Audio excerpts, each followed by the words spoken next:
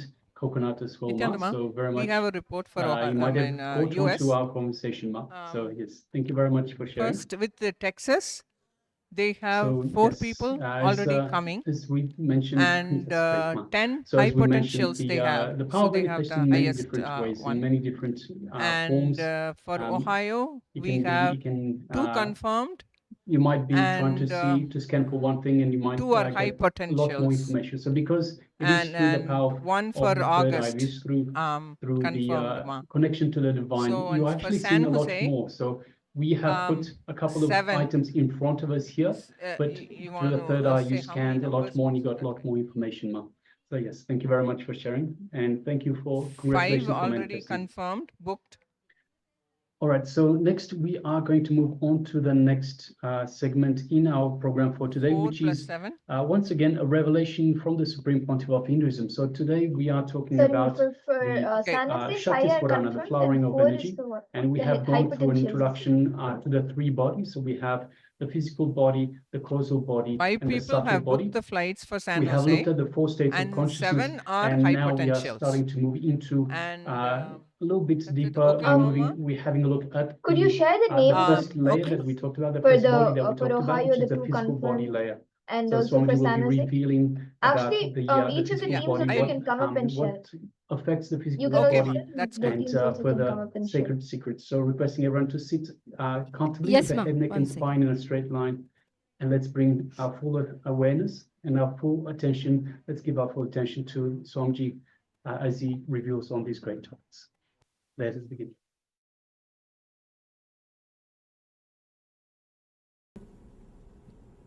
Yes. Swamiji, maybe I'm fighting with words, but then without I means there is no consciousness in that stage at all. You just imagine that night time there is no sun at all. Can you say in the night time there is no sun? No, we cannot say that.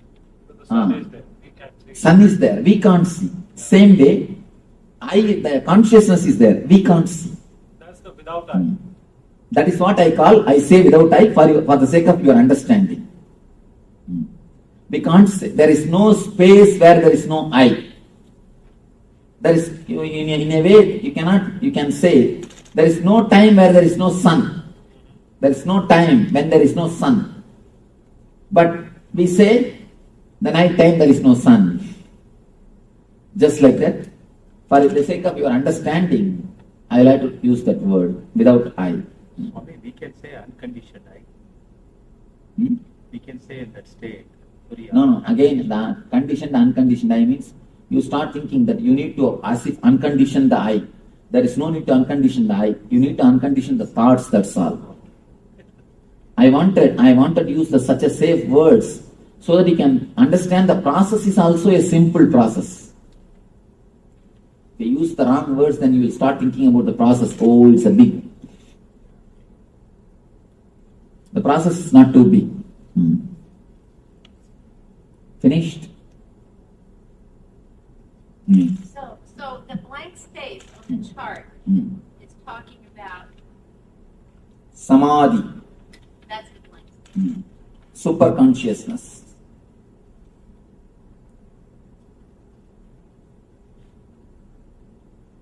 Let me explain about the physical body. Enough, don't take notes. If you take, the moment you bend for notes, I stop speaking. After every session's gap, you can take notes.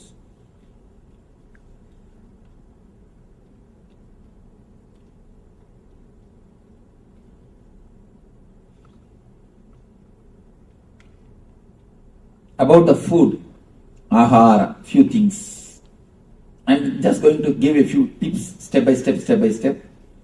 I'm not going to give you rules. Don't have any rules in your life. If you have, the moment you start having rules, immediately you start hating the rules. Any rule, you will start hating. Never have any rule. Have only understandings. I have seen many guys suffering more Because of the guilt, they have eaten wrong food. The wrong food, the food itself wouldn't have created any problem. But the guilt would have created lot more problem. Once in a while, somewhere you go to some party and drink or smoke and come away. The drinking and smoking itself wouldn't have caused so much of problem. But this guilt would have created more trouble. Of course, I am not encouraging go around and drink or do whatever you want. I am not encouraging that. But I am telling you, don't create too much of guilt in your being. Don't create much rules. Even in your day-to-day life. Yesterday I was telling, I was not explaining on that because I was speaking in the temple. So I do not want to. Now I can explain. I have seen many people who create the regular routine of doing puja. In the first beginning, when you started doing puja, you must have felt some ecstasy, joy, some enthusiasm. When you start every day as a regular routine, in a month or two, it will become a dead routine. Afterwards, for next month, if you have fear, out of fear, you will be continuing. And after that, you will be just waiting when I will finish the puja and come out. When I will finish the puja and escape from the room. And if you want to see the greatest atheist, go and see the priests, the temple priests. Because every day they are touching the vigraha, they are touching that idol and cleaning, doing worship. You can see they will be the greatest atheists. They will never have faith or love. Because the moment you make something as rule, you can see you spoil the whole thing. Whole joy is spoiled. Whole love is spoiled. The moment you make something as a rule, the whole thing is lost. The whole idea is lost. So don't make as a rules. Make these few things as a understanding. So make these few things as understanding about your life. Let me give the few understandings about food. Don't take any food which can make your logic imbalance, which can make you lose your consciousness. Means alcohol, drugs, and the food which makes you continuously feel sleepy, lethargic. That's all. No other rule. That's all. Only these two rules, which makes your consciousness dull. Don't allow those things inside your system. For example, what for you are eating? Tell me. What for you are eating? To live. For energy. After eating the food, if you feel dull and lethargic, feeling like going and sleeping, what it means? Overeating or wrong food? Overeating or wrong food. So, don't allow the food inside your system which immediately makes you feel like sleeping. Basic thing. There is no need for anything else. The second thing, when you eat, don't entertain restlessness in your being. And don't eat the food cooked by the people who are restless by themselves. Here comes little difficulty. Here comes little difficulty. First thing, in understanding and in practicing. First, let us understand why. There is a beautiful saying from an enlightened master. When you cook, don't think you put only your ingredients. You put your thoughts also and cook. Your thoughts are also added when you cook. When you cook, your thoughts are also added. That's the important thing you need to notice. And there's one more thing, beautiful thing. A Zen story.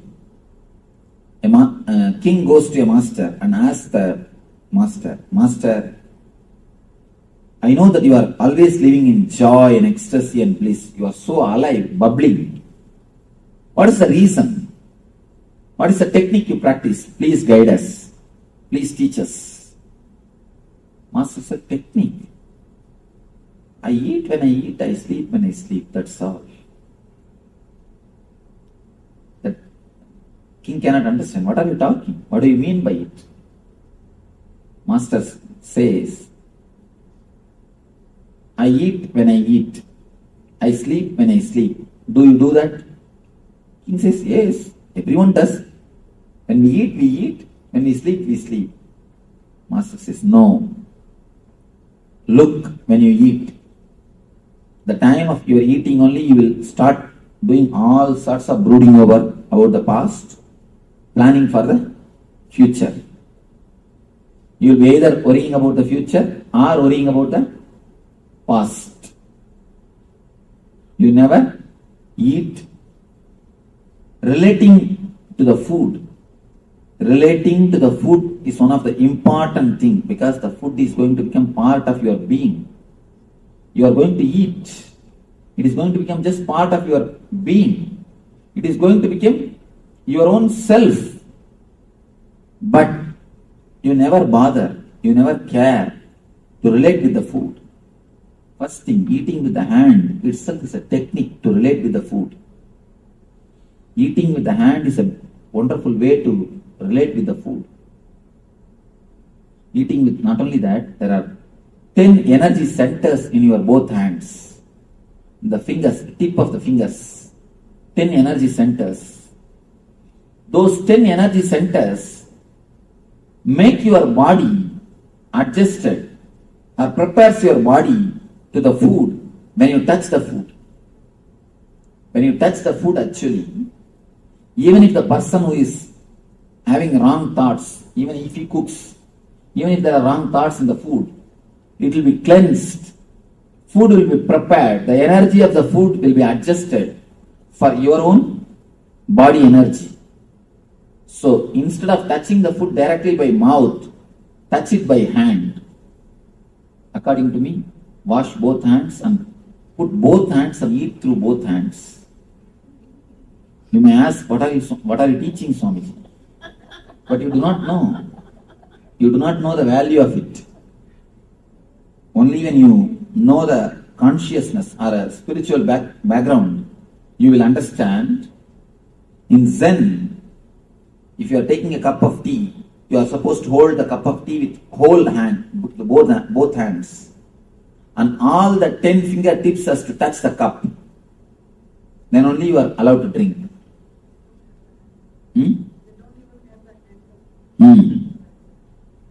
Then only you are allowed to drink. And not only that, you do not know consciously how much makes the difference. Try today, just try today. Wash your hands thoroughly. Put both your hands and feel the food and take the food little by little and put the food in the mouth and nicely enjoy, relish, deeply enjoy and swallow. Don't just grab the food. If you grab the food, you do not even know the quantity. And it will go inside so much, you will not even know the quantity. See, when I say, this all looks very simple. But eating is the habit, your basic habit. Everyday activity. One more thing, people come and tell me, Swamiji, I don't have time to do meditation, I don't have time to do dhyana, I don't have time to do puja. I tell them, don't bother at all. Just convert your eating into meditation, that's enough. If you practice these few basic things, the very eating itself will become meditation. The very eating will become meditation. You can't say, I don't have time to eat. Do you say? You eat properly. So, instead of saying, I don't have time to meditate, convert the eating into meditation. Let the eating itself become a meditation. Start eating in a very meditative way. Put both hands and, if possible, sit with closed eyes for 1 or 2 minutes and don't bother about any other work. First, don't watch TV don't do anything else when you eat. Put both hands. Feel almost you are praying. Be in the mood of prayer. Be in the same mood of meditation. And start putting the food inside your body. You will see your whole being is totally different. And not only that, your body will automatically inform you when to stop. At particular time you will stop. You will never overeat. No animal suffers the obesity. We are the only animal who suffer obesity problem. Have you seen any animal suffering obesity problem? In India, cows will be tied just near the straw. Straw will be 24 hours it will be available to them. But they will never overeat. They never suffer overeating. If one or two animals overeat means maybe a habit from you. They picked up from us. You are keeping the pet food always for the dogs. Have you seen any dog overeating? Yes, you have seen, it means you are training them. You have trained them. And you see, now I am surprised. The pet animals here, they catch cold. In India, I have never seen any animal catching cold. I have never seen. Here, because too much when you take care, it becomes almost like you. All the attitudes of human beings are picked up by the pet animals. No wild animals catches cold. No wild animals suffer so much of disease like pet animals. These poor guys, because you are giving food, they take your mental setup also. They pick up your mental setup. They pick up your attitude, your lifestyle, your everything, and it suffers. I have not seen any wild animal suffering the loneliness, but all pet animals suffer loneliness. Leave them alone and go. So, they pick up your attitude. That is the reason they may be overeating. Not by nature. Anyhow, understand these few things about eating. Just avoid the food which creates lethargic feeling and the imbalance of consciousness. Next, try to eat with the present moment. About the sleep, few things. Two kinds of people are there in the planet Earth. One is called sun-oriented. Another one is moon-oriented. People who are moon-oriented, they can remain awake even till late night. Till early morning, they can be fresh, energetic, alive. But early morning, they can't be active. They need sleep. They must sleep early morning, around 4 to 6. And there are another group which has to go to bed early. But the early morning they can be alive, fresh, active. The early morning, if you are alive, active, you are sun-oriented. In the night, if you are alive and active, you are moon-oriented. Identify yourself, whether you are sun-oriented or moon-oriented, Chandramani or Sauramani.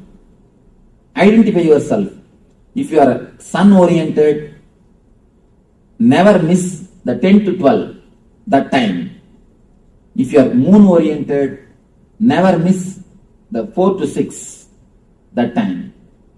And now I understand. Hari is telling only 2 hours. No, I said I get both. You see, I ask people whether you are Chandramani or Sauramani. Swamiji, I feel both the time. Then you are Avamani. Then it is Avamana. Chandramana or Sauramana or Avamana. Avamana means bad, shame on you. See,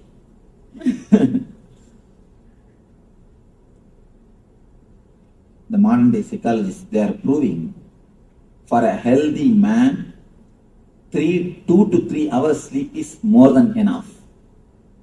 But they are making a condition.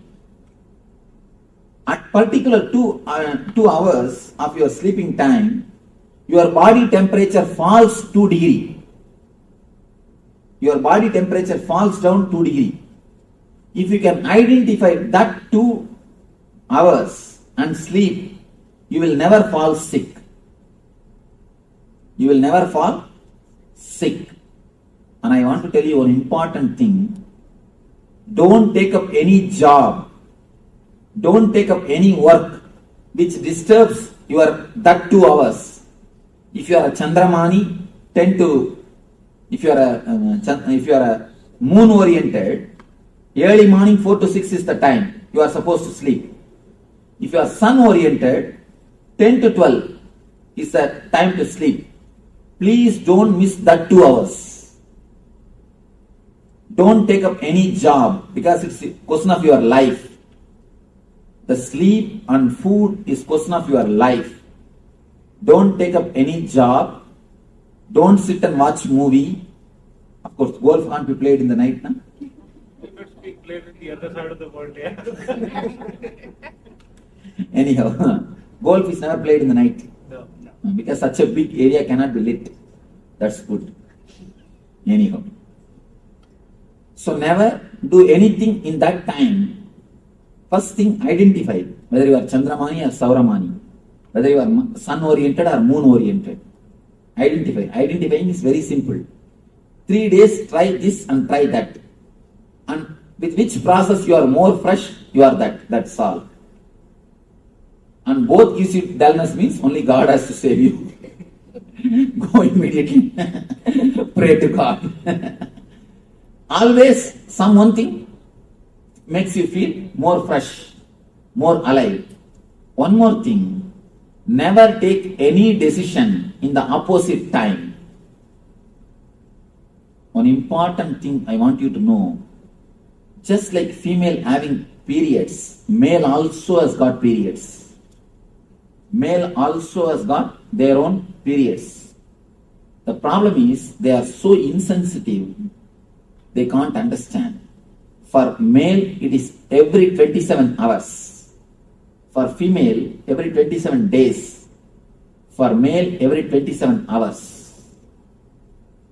Every 27 hours, 3 hours they fall in low mood and come out.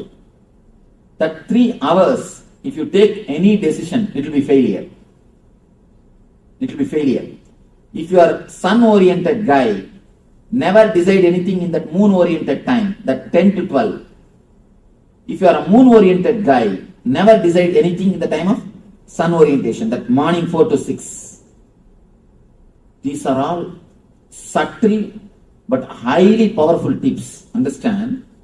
Very subtle. It may look very simple, but you do not know the way in which your whole existence is going.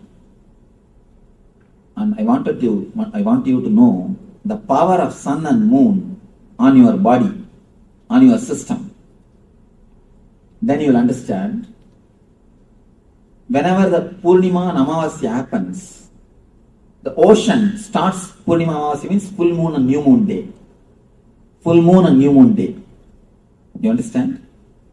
And I request you one thing. Whenever I use some Sanskrit terms, I don't give English translation. Please ask me. Don't just wait. Sometimes I am so habituated to speaking to the Indian crowd, I forget to give the English translation. So, immediately stop and ask me. Never think I may look like a fool. If you ask, you may look like. If you don't, you will be. So,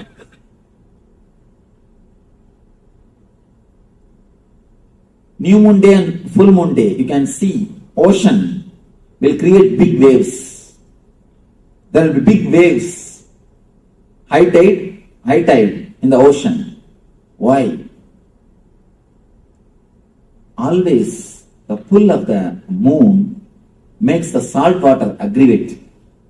Salt water gets aggravated by the moon's energy. In your body also, 80% is salt water. Your body also gets aggravated. Have you heard? There is a understanding. The half-mad people, they will become full on the Purnima and Amavasya day, and full moon and new moon day. Have you heard of this? Huh? Oh. In the full moon and new moon day. One more important thing you need to understand. Mad people are called lunatics. Lunar and lunatics.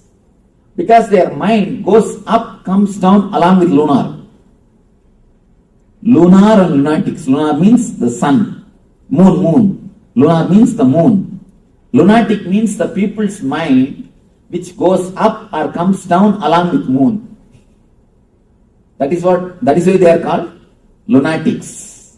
What Aditi is laughing? Any question? Nidhi has got some question?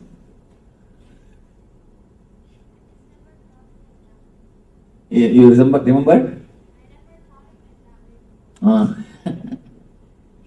That is why I am here, you are there.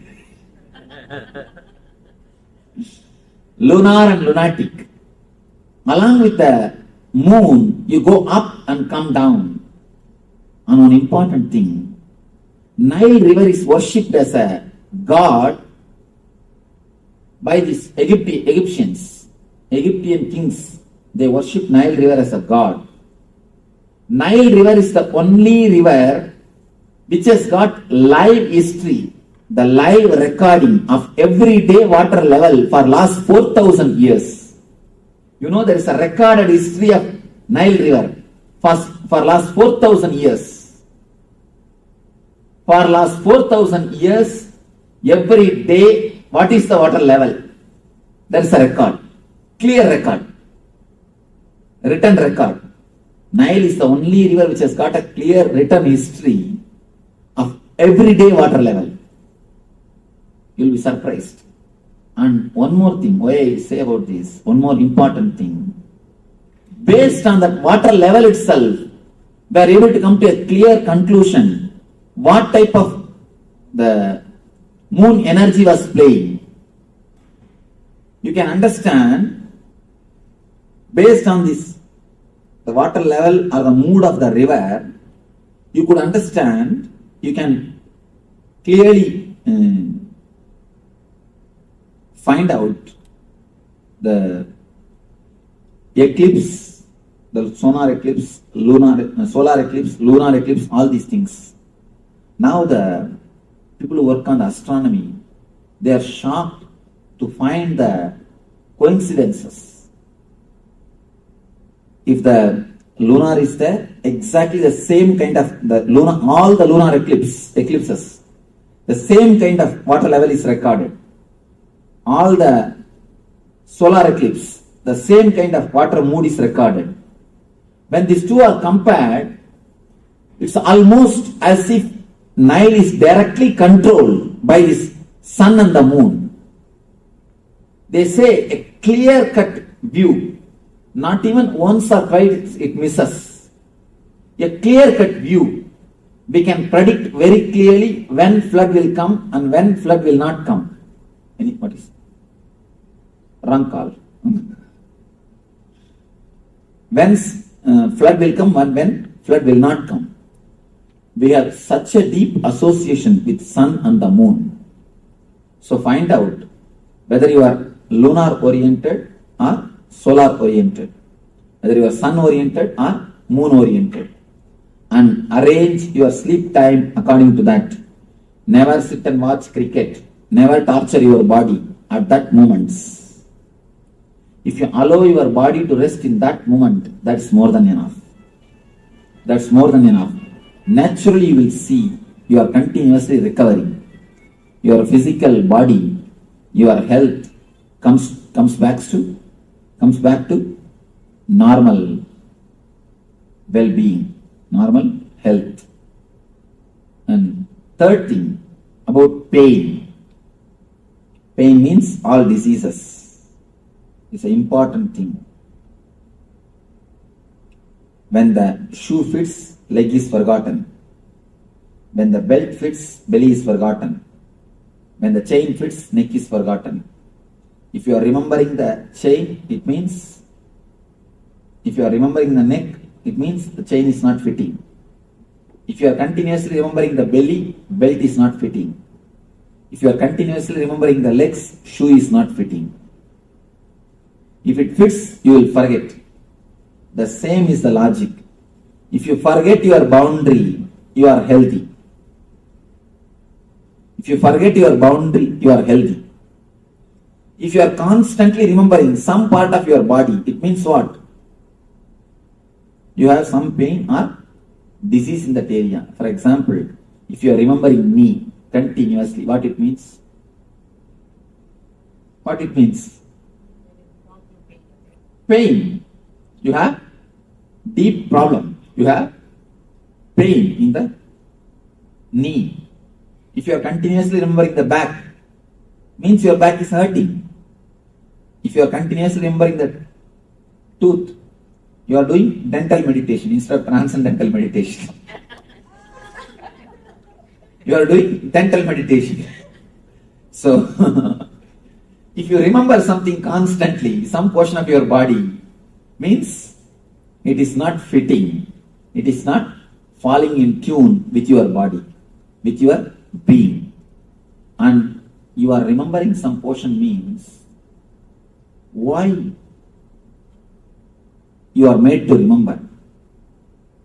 Actually, what is happening at the time of pain?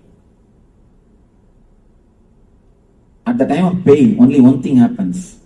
Your attention is requested by that part of the body. We don't live throughout the body. Understand one important thing. You don't live with your whole body. If you hate some activity, immediately you hate that portion connected to that activity also. If you hate to do some work, immediately you hate the body connected to do that work also. Why you are laughing? No, that's true.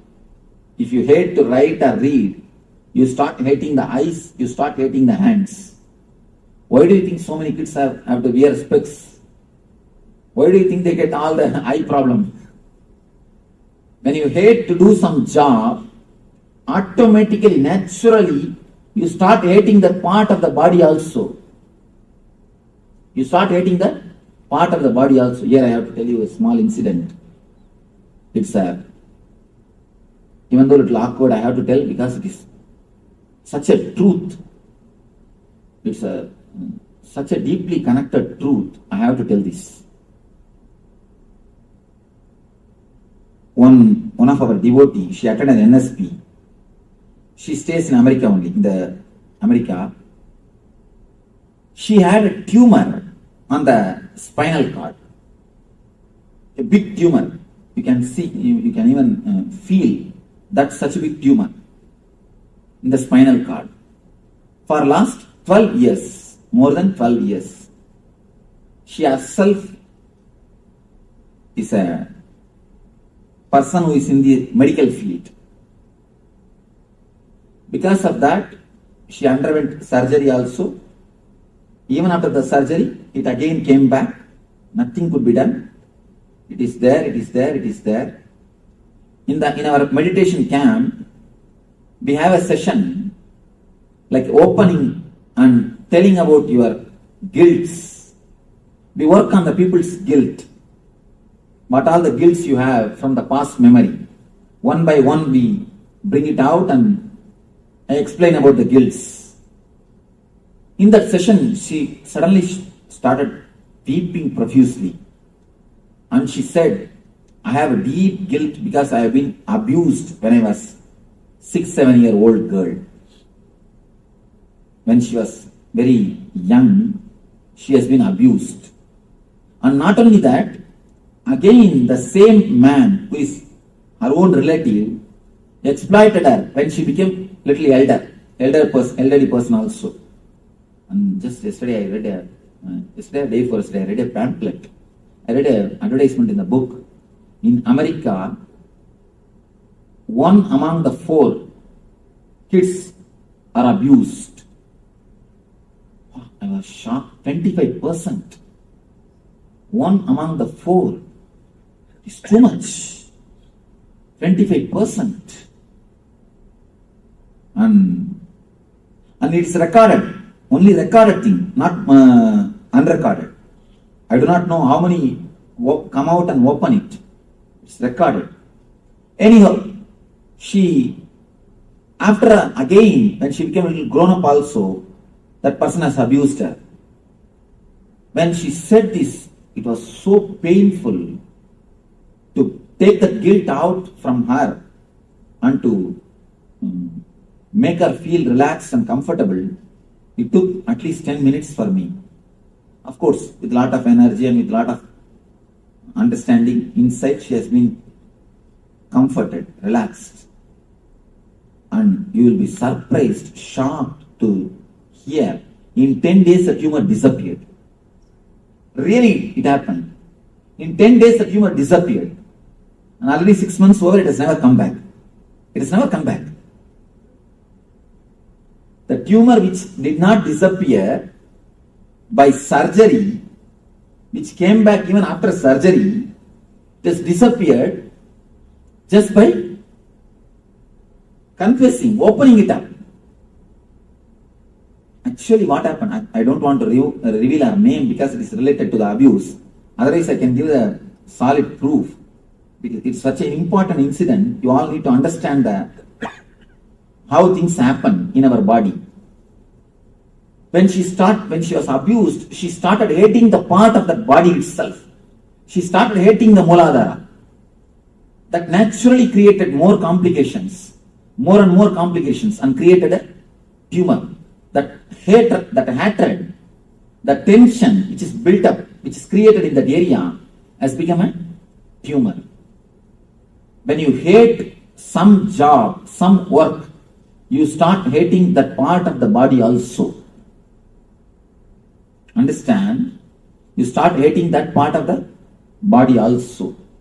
On an important thing, when you stop living in some part of your body, that part starts feeling sick. If your consciousness is not spread all over the body, it starts feeling sick. Your laziness to walk only makes the knee pain. Your low self-confidence to live only creates arthritis. These are all basic things. Don't think your disease and your mind are totally independent of each other. It is totally dependent on each other. There is a beautiful book, You Can Heal Yourself, by a doctor. Her name is Louise L. Hay. One of the, according to me, I think if she is in India, she would have been recognized as an enlightened one. If she is born and brought up in India, she would have been recognized as an enlightened one.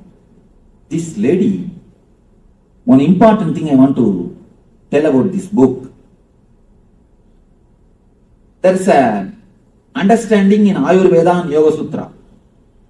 How the Ayurveda and Yoga Sutra meet with each other. How the mental setup and the chakras are relating with each other. Ayurveda and Yoga shows how the emotions are related to diseases. And this lady, I do not know whether she read that Yoga Sutra or she studied Ayurveda, because I don't find any reference of Yoga Sutra or Ayurveda. In her own research, she has actually fought cancer and overcame. She herself healed her cancer by her mind power. And you will be surprised, she quotes exactly, line by line.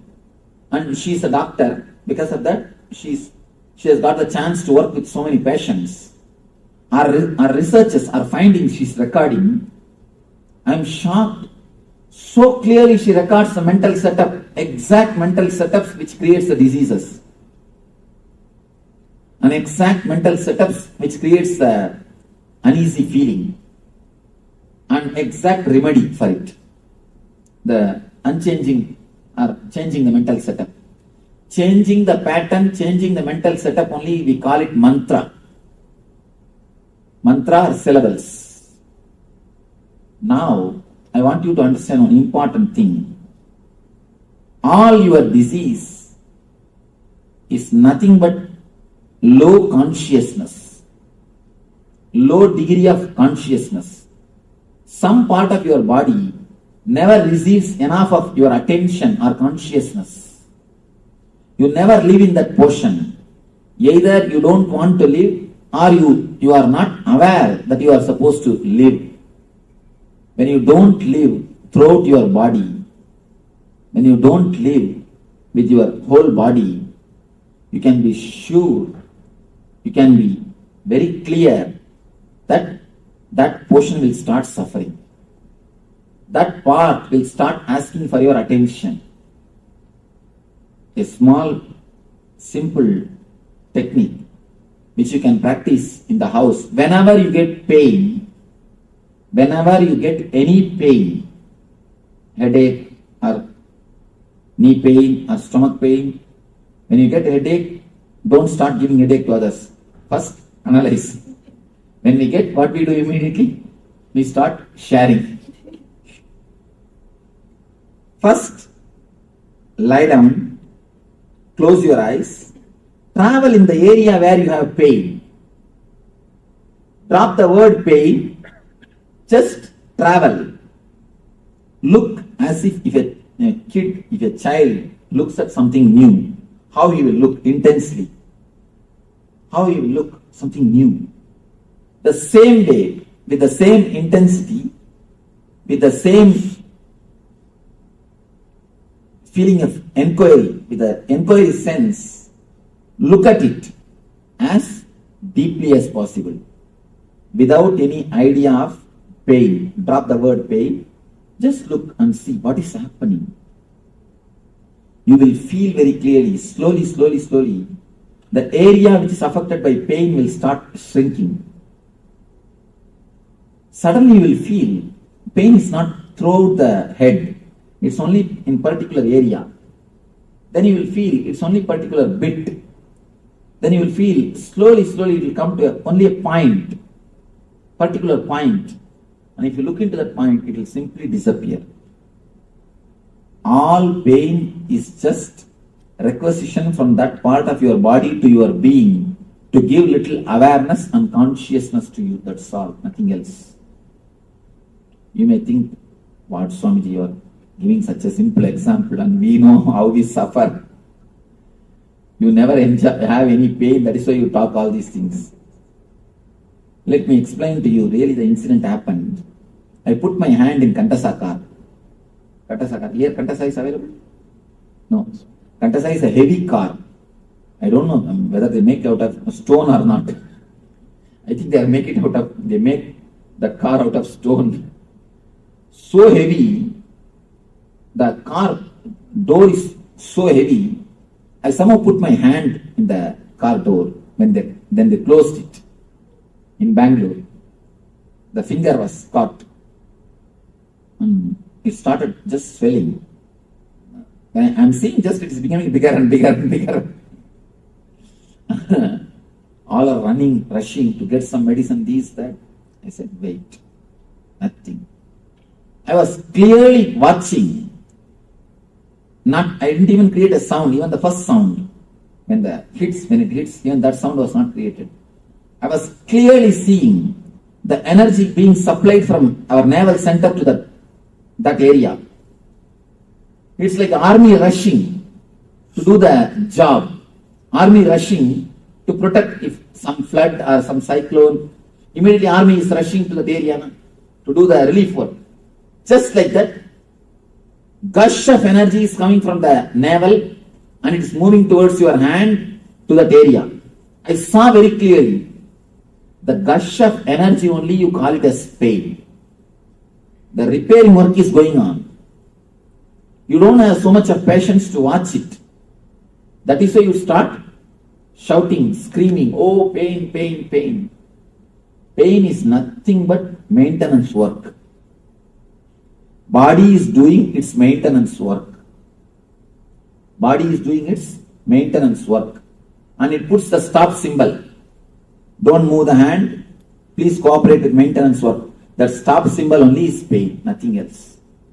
When you see the maintenance construction work in the road, they put a cop on the stop symbol, just like that, so that you will not disturb the construction work and maintenance work. Same way body says, I am doing a maintenance work here. Please wait, don't come. Don't move, cooperate. That's the same symbol. I saw very clearly, and not only that, just removed that nail and threw it away. And in few days, the nail came back. Just in few days, no medicine, no injection, no bandage, nothing. Just allowed the body to heal itself. It got healed, over. Totally, it took some 5-6 days, that's all. Nothing else. Of course, I am not telling you to do the same thing. I am telling you at least cooperate. Apply the medicine, do whatever you want, that is different. But mentally cooperate. You can heal yourself very much. When you forget your boundary, you are healthy. If you are constantly remembering your boundary, you are in pain. Now we will enter into a small meditation technique to forget the boundary, to remove the unnecessary stress collected by you, unnecessary toxins collected by you. An important thing. Just like a blood clot, there is one thing called energy clot which happens in your system. Blood clot happens if there is something wrong in your body. Energy clot happens if there is something wrong in your emotional system. Now we will enter into a meditation technique to melt, to clear the energy clots and to remove the unnecessary toxins and to awaken the body intelligence. In this meditation, you are going to do 2 steps. First is, you are going to tense your body as much as possible to its peak, step by step. Step by step, you are going to create the maximum possible tension so that the energy clots which is created in you will be released. The energy clots will be released. And second thing, we will go step by step from toe to head, part by part. Pressurize or tense as if that portion will burst. As if that portion will burst. Go deep, step by step, till the head. And after that, from head to toe we are going to come. This is the second step, is the important step. This is from Yoga Sutra. This step is important technique from Yoga Sutra. According to Yoga Sutra, every part of your body is breathing. Understand? According to medical field, only your nose is breathing. According to Yoga Sutra, every part of your body is breathing. Every part of your body is intelligent to take the prana shakti directly from the air. It takes energy directly from the air. And directly it relates. It relates with the existence. That is why in India, yogis, they sit under the underground for 2 years, 3 years. I have seen a guy who sat in the underground for 1 year. Neither food, nor water, or air. Totally glass case. Tight sealed glass case. He sat under that 1 year. I asked, how at least he breathes? He said, we don't know, Swamiji. Then he came to the ashram, our ashram. He's after all a yogi, not enlightened. So he heard about me and he came to take my blessings. Then I asked him, how do you do this? He said, Swamiji, Yoga Sutra is this technique, Swamiji. The technique which you are going to do now. According to this technique, it is not only the technique, it is a truth. According to Yoga Sutra, every part of your body has got intelligence to take energy directly from the sky, from the ether. See, understand? A plant, a normal plant, when this can produce its food directly from the air, can't your body produce? Your body is much more intelligent system. Much more intelligent system. Can't it produce? It can. Only thing, we have not made our body alive. We have not allowed our body to do it. We have not given so much of understanding to our body to do it. The second level technique, you are going to breathe through every part of the body. Understand the important thing. Your head should breathe separately, inhale and exhale. Your eyes should inhale and exhale. Step by step, part by part. Visualize actually as if your body is separately inhaling and exhaling. That part of your body is separately inhaling and exhaling. Feel the same thing step by step, part by part, throughout the body. Feel that portion has become empty, porous. For example, head means feel that head has become porous. Every hair hole, through hair hole, you are inhaling and exhaling.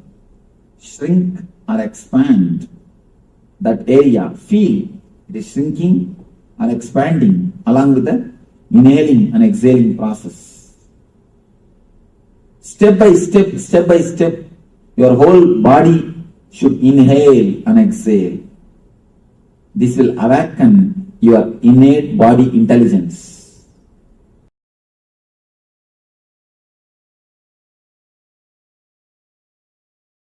Looking at me blank like Powerful this, and she says, I want to make sutra, calls. And I was like, technique. what? Wow. More than a technique, So it's a she's process really that keen, and Swamiji she's been has in touch with introduced us. Venkatesha, and she wants Now to we'll be cause. entering into the So technique. it, We'll be you know, following the sutra she's been guided by moved. Swamiji. So, and How I to remember the first time when we were like, derive Mark, can we make energy no? through our atmosphere, It's a through clear no. our surroundings. Very nice. But now Actually, it's like I Plant want to. has enough intelligence to create its actually, own Ma energy, Virupa its said own source of she should energy cause the entire from the France natural Sangha. elements. Actually, Then she's a the very body good causer one. which She's a we very carry good is causer, so much actually. more advanced, and it can Okay. actually have Thank you, enough Ma. Thank you intelligence for to the be able Thank update. you. to Any other high gain potentials? energy. So now this technique is to We awaken do, our Ma. Like I innate said, there's intelligence Patrick. of the There's physical I system mean, we're of the talking to body. Anurag. So let us get into this. Again, come back to Then the I'm space of just listening, looking at. sitting with our neck, Oh, head, and Venkatesh has spine in a already straight line. moved. And let's get ready Bhavin to practice. Patel.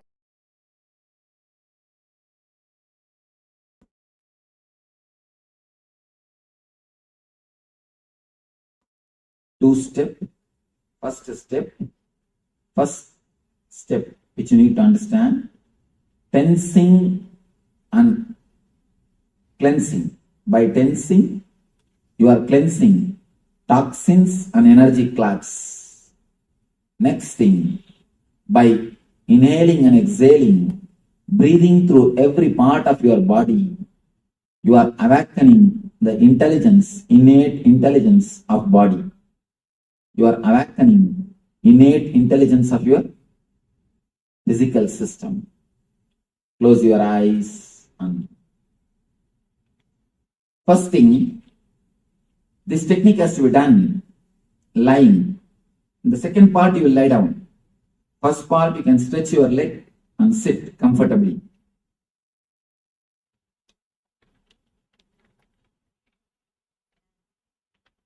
Make enough space to lie down. Yes.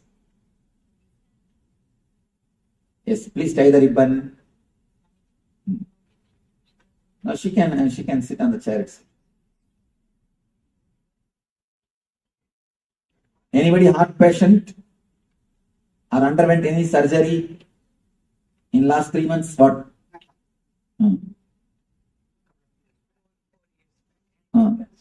Angioplasty. All right.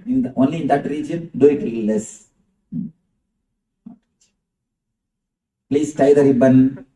You are requested to tie the ribbon so that you will not look in between the meditation.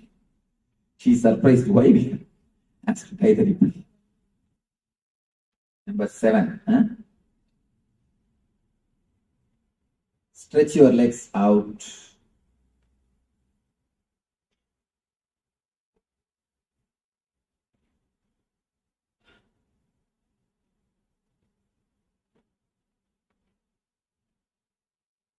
Start inhaling and exhaling as slowly as possible, as deeply as possible.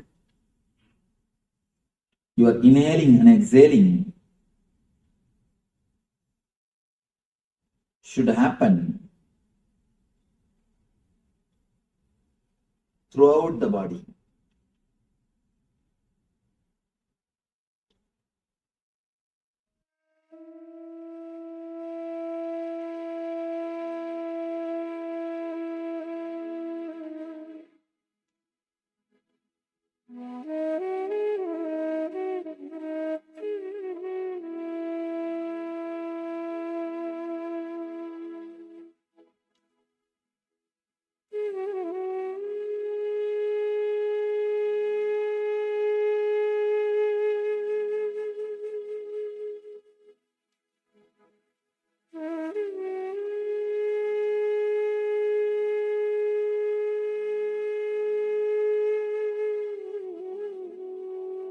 First step which you need to understand, tensing and cleansing. By tensing, you are cleansing toxins and energy clots.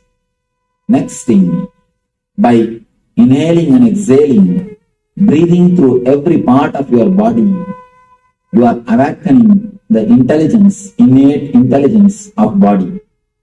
You are awakening innate intelligence of your physical system.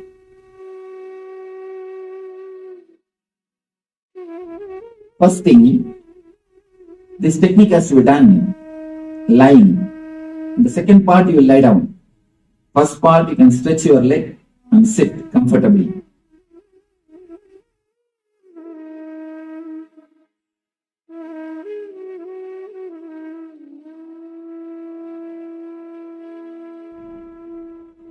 Start inhaling and exhaling as slowly as possible, as deeply as possible.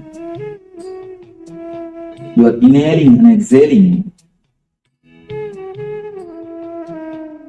should happen throughout the body.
First step which you need to understand, tensing and cleansing.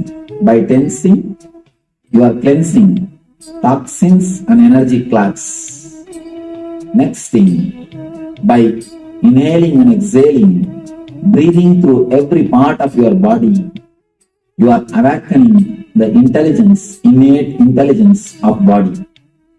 You are awakening innate intelligence of your physical system.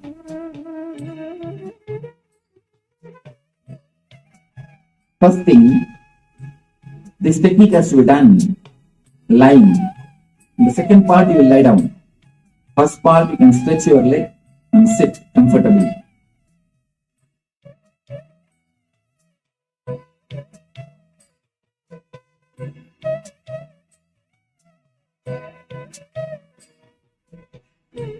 Start inhaling and exhaling as slowly as possible, as deeply as possible. You are inhaling and exhaling should happen throughout the body.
First step which you need to understand, tensing and cleansing. By tensing, you are cleansing toxins and energy clots.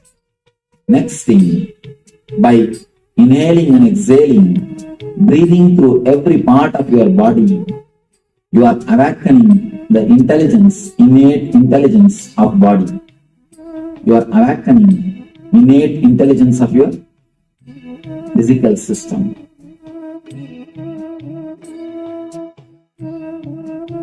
First thing, this technique has to be done lying. In the second part, you will lie down. First part, you can stretch your leg and sit comfortably.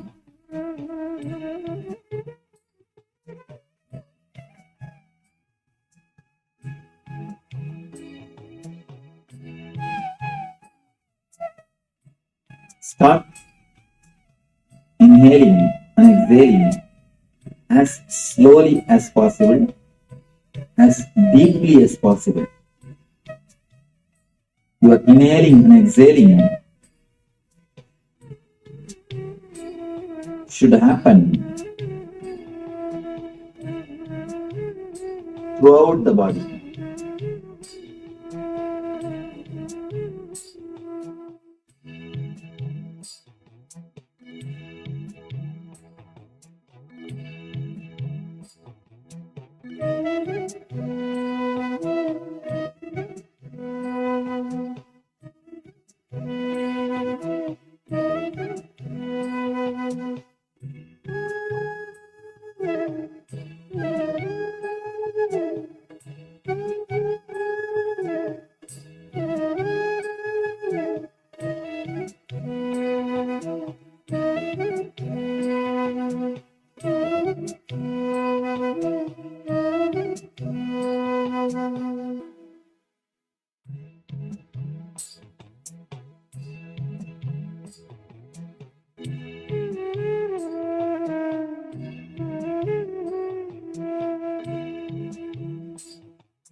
First step which you need to understand, tensing and cleansing. By tensing, you are cleansing toxins and energy clots.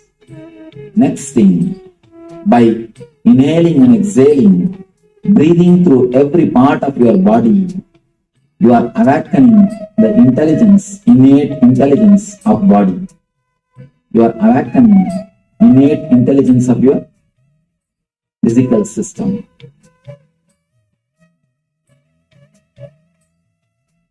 First thing, this technique has to be done lying. In the second part, you will lie down. First part, you can stretch your leg and sit comfortably.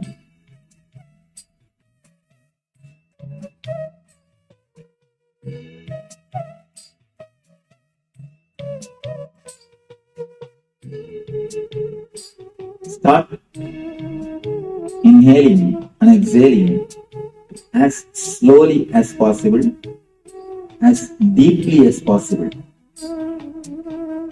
Your inhaling and exhaling should happen throughout the body.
First step which you need to understand, tensing and cleansing. By tensing, you are cleansing toxins and energy clots. Next thing, by inhaling and exhaling, breathing through every part of your body, you are awakening the intelligence, innate intelligence of body. You are awakening innate intelligence of your physical system.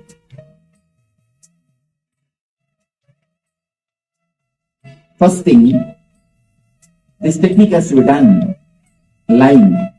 In the second part, you will lie down. First part, you can stretch your leg and sit comfortably.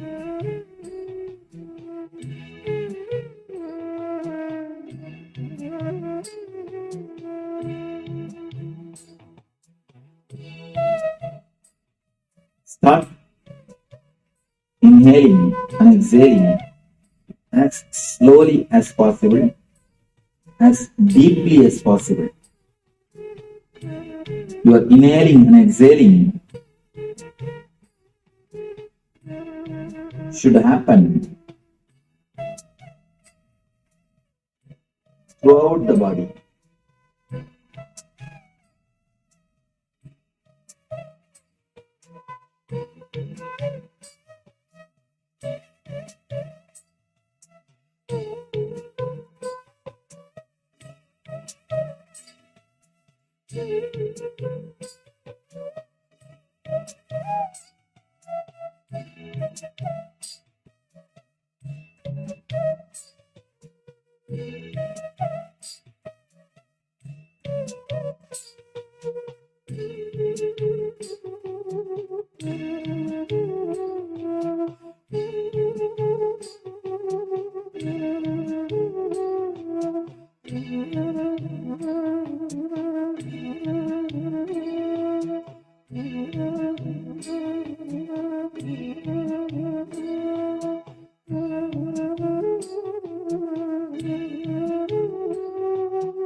Yes, welcome back.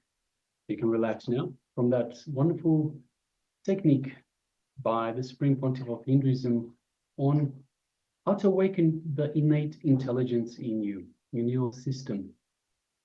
So with that, let us now move on to the next segment, which is once again the power manifestation segment. And the power for today is the power of remote scanning. So once again, ourselves, the Acharyas, we have a few items in front of us, and we request yourselves, the participants, to, through the power of remote scanning, scan the items, give us the details of the items that we have in front of us. So requesting everyone, let us sit comfortably with the head, neck, and spine in a straight line. First of all, requesting everyone to please switch on your cameras. If you haven't already done so, please switch on your cameras. We also welcome Ma Anandeshwari, Nithyananda Ma, welcome, good to have you with us. Nithyananda. Yes, Nithyananda Ma. And so requesting everyone that is with us in the Zoom room on two-way, if you haven't already got your camera switched on, please switch on your cameras and let us be available in the camera frame for this power manifestation. So once again, it is the power of remote scanning.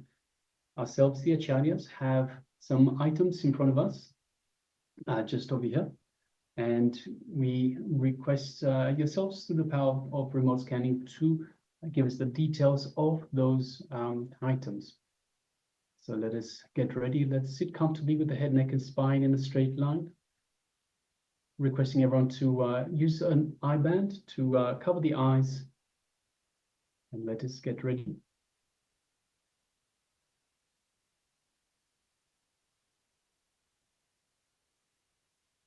Sit comfortably with the head, neck, and spine in a straight line. Let us bring our awareness to our inner space, just below the heart center. Let us remember Swamiji in our inner space. Let's remember everything that Swamiji is, everything Swamiji represents, and everything Swamiji means to us. Especially now we're coming up towards Guru Purnima 2025, which is on the 10th of July. So let us bring our full awareness to our inner space. Let us remember Swamiji in our inner space, our Anandaganda, just below the heart center. And this is the space that Swamiji has initiated us in to connect to him, to connect to the divine, to be in oneness with the divine in our inner space. And understand he's available to us. Just a mere remembrance of Swamiji invokes the Master in our inner space. So let us reach out, let us do just that. Through our feeling connection to the Master, let us connect to Swamiji and feel the space of oneness with Swamiji in our inner space, our Anandaganda, just below the heart center.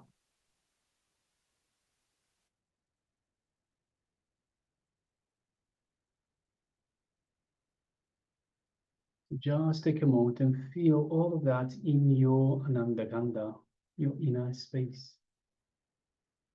Feel the deep feeling connection with the Master.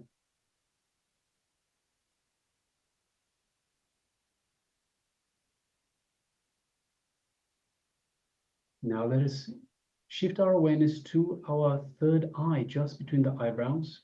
Let us visualize Swamiji in our third eye. And then gently, just gently, don't stress yourself, don't concentrate. Let us gaze through the third eye. So gazing through the third eye alone, keeping the two physical eyes closed. Let us gaze into Swamiji's third eye.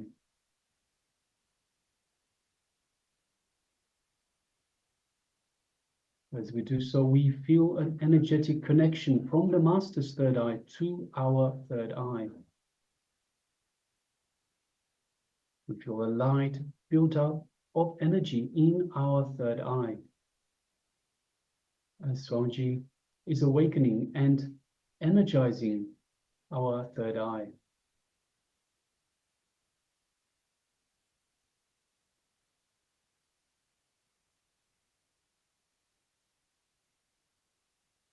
Go ahead and feel all of that in your third eye.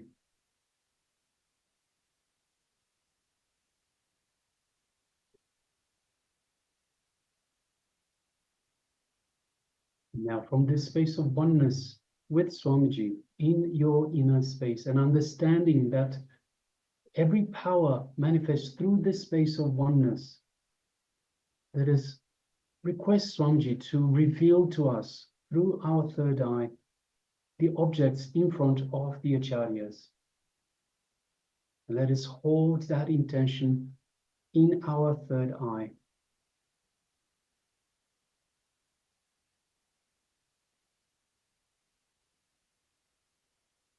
Now let us start chanting the Mahavakya. Om Nithyananda Paramashivoham. Om Nithyananda Paramashivoham. Om Nithyananda Paramashivoham.